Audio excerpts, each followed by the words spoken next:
जावरियां Sargodha PP80 से सरदार आसिम शेरमेकन और NA86 से मोहम्मद मिकदाद अली खान बलोच ने मैदान मार लिया। सरदार आसिम शेरमेकन का ताल्लुक नून लीग और मोहम्मद मिकदाद अली खान बलोच PTI की हिमायत याफ्ता हैं।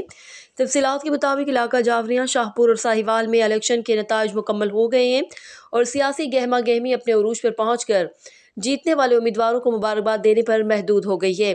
पंजाब असम्बली का हल्का PP80 तहसील शाहपुर के शहरों जावरियां, शाहपुर सदर, शाहपुर सिटी और देहाती इलाकों पर मुश्तमिल है, जहां से नून लीग के सरदार आसिम शेरमेकन पहले नंबर पर, PTI के चौधरी इफ्तिखार हुसैन गोंदल दूसरे नंबर पर और आज़ाद उम्मीदवार मियाँ सैफुर रहमान तीसरे नंबर पर रहे।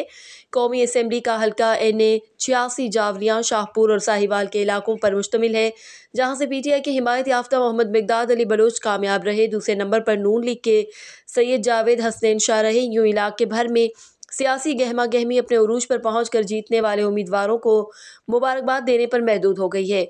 रिपोर्ट हाजी जफर अब्बास, तहसील रिपोर्टर जावरियां।